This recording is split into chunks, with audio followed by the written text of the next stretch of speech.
Hello and welcome. My name is Ranger Ryan and I work here at George Washington Carver National Monument here in Diamond, Missouri. Here at this place we preserve the 240-acre farm that George Washington Carver, the famous scientist and humanitarian, was born and raised on and lived about the first 10 years of his life here at this location. So here we're outside by the Carver Trail, and the park has a number of different features that you can see along the trail. We have, for example, the birthplace of George Washington Carver. We have statues dedicated to him, homes and ponds. But one of the features that a lot of people don't really appreciate is this right here, the dedication rock. And so I want to take a little bit of time to explain its significance to you today. So this rock right here is along the Carver Trail, and I'm going to read it out loud for you.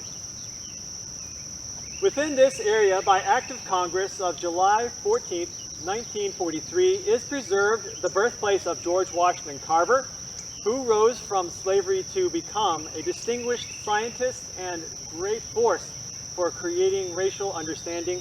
Erected 1953, National Park Service, United States Department of the Interior. But what is the dedication rock? This rock and plaque was unveiled on July 14, 1953, along with the bust of George Washington Carver, 10 years after the signing of the law establishing this park as part of the opening dedication ceremony for the public, which is why it is simply known as the dedication rock. One of the first things I want to point out about the significance of the plaque here is the date itself. George Washington Carver passes away in January of 1943, and the park was established on July 14th, 1943, so about 6 months after his death. And one of the reasons for that was the overwhelming support for it in Congress. And there was very little political wrangling going on. There wasn't any discussion of whether or not he deserved to have a national park dedicated in his honor. So the process, the legislative process, which can be pretty harrowing at sometimes, goes by very quickly. 6 months is pretty remarkable. But it also gives you the idea of how significant Carver was in American culture at that time, that he was beloved and he was famous enough that there wasn't any serious opposition to having a national park dedicated in his honor, and how quickly that passage establishing this park went. Another one of the significances that I want to highlight in the date was that it took place during two major national concerns. The first one being World War II. By 1943, the United States is in a wartime economy. Everything about American life is about winning the war. And so for Congress to take the time to consider a domestic issue like creating a national park is in itself significant. Another one of the national concerns at this time was segregation. And so people of color were being treated as second-class citizens in their own country.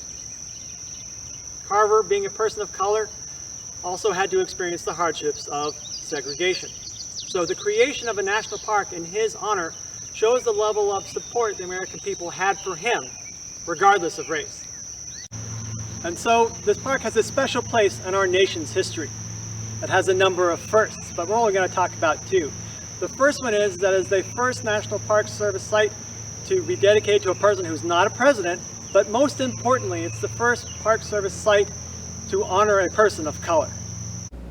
George Washington Carver had a tremendous impact in the United States, from his work in agriculture to encouraging racial understanding and cooperation, to the personal connections he made in people's lives around him, and to sustainable living.